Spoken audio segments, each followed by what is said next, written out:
Jadi ada 10 produk yang akan kita jelaskan apa keunggulan dan kelemahan zat aditif alami dan buatan yang ada di 10 produk di bawah ini. Yang pertama ada singkong. Nah, singkong sendiri memiliki kelebihan dan kekurangan.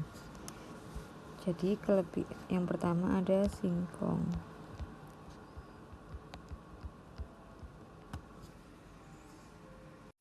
Jadi untuk singkong dia punya kelebihan dan kekurangan. Yang pertama mengandung karbohidrat dan vitamin, serat, serta antioksidan. Lalu melancarkan pencernaan dan mengurangi obesitas karena dia karbohidratnya lebih rendah dibandingkan nasi ya.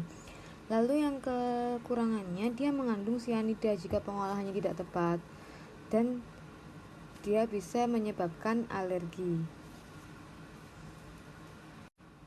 Yang kedua ada garam. Jadi garam itu memiliki kelebihan dan kekurangan juga. Kelebihannya jika dikonsumsi secara cukup ya. Jadi jika dikonsumsi secara cukup dia memiliki kelebihan kandungan natriumnya yang dibutuhkan oleh tubuh. Lalu dia juga menjaga kestabilan tekanan darah dan yang terakhir dia menjaga tingkat keseimbangan elektrolit tubuh. Namun jika kita konsumsi secara berlebihan dia dapat menyebabkan tekanan darah menjadi tinggi, padahal jika dikonsumsi secara cukup dia bisa menyeimbangkan tekanan darah. Tapi jika dikonsumsi berlebihan dia bisa menyebabkan tekanan darah, bisa menyebabkan hipertensi dan juga menyebabkan resiko penyakit jantung. Itu ya. Lalu yang ketiga ada lada. Lada sendiri memiliki kelebihan jika dikonsumsi secara cukup dan sesuai dengan dosisnya, sama dengan zat aditif pada lainnya. Jadi dia itu bisa menjadikan obat untuk penyakit tertentu. Lalu dia bisa menjaga kesehatan pencernaan.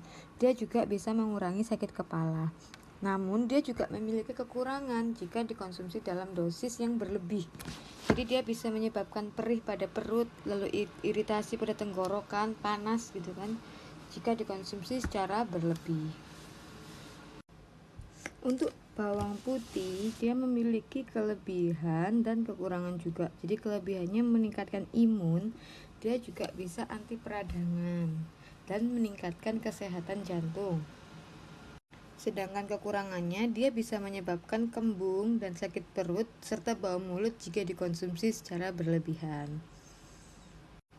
Lalu selanjutnya ada MSG. MSG sendiri itu sebenarnya memiliki kelebihan karena dia adalah penyedap rasa buatan. Jadi dia itu praktis untuk digunakan. Jadi kita nggak perlu membuat kaldu sendiri, tapi sudah ada kemasan-kemasannya untuk dijual bebas dan kita bisa menggunakannya dengan lebih mudah. Dia juga mengurangi garam karena dia biasanya sudah gurih rasanya ya kan. Lalu dia bisa menambah cita rasa, membuat masakan kita jadi lebih sedap. Dan dia bisa merangsang air liur. Namun kekurangannya, ada beberapa orang yang intoleran terhadap MSG, terhadap penyedap rasa buatan. Dia bisa menyebabkan sakit kepala, mual, dan jika digunakan berlebihan dia bisa menyebabkan kerusakan sel saraf. Dia juga bisa menyebabkan hipertensi karena dia sama dengan garam, dia mengandung natrium yang tinggi jika digunakan secara berlebihan.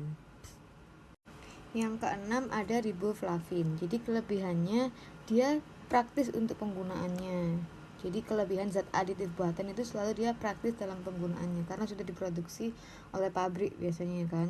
Nah, lalu dia juga meningkatkan atau menjaga kesehatan kulit, saluran pencernaan, otak dan sistem saraf karena dia adalah vitamin.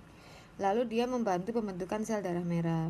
Tapi kekurangannya jika dikonsumsi secara berlebihan, dia bisa menyebabkan diare dan urin menjadi kuning karena vitamin yang tidak bisa diserap dalam tubuh karena tubuh hanya memerlukan secukupnya sesuai dengan dosisnya. Jika berlebihan dia akan dibuang melalui urin.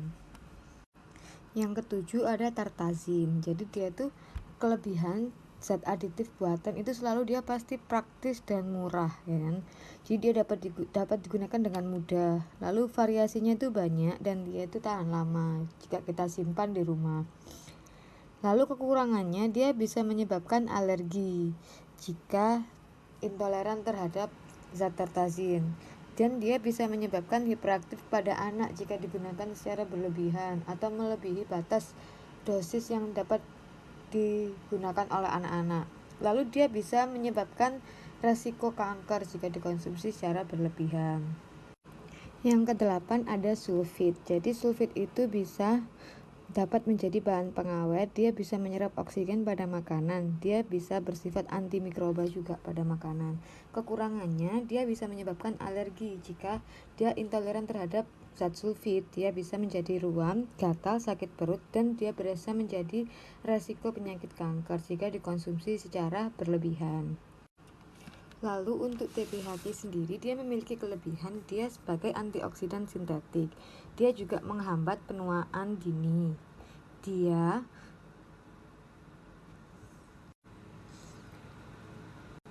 juga menjaga pangan agar lebih awet. Kekurangannya, dia bisa membuat gangguan penglihatan, resiko pembesaran hati, dan kejang bahkan kelumpuhan.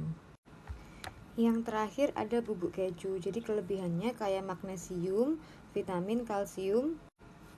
Dia mengurangi resiko osteoporosis, antioksidan, dan kekurangannya dia bisa menyebabkan alergi jika tidak bisa mengkonsumsi bubuk keju. Dia bisa menyebabkan gatal dan muntah. Dia juga memiliki natrium yang tinggi, bisa beresiko hipertensi, dan bisa menyebabkan obesitas.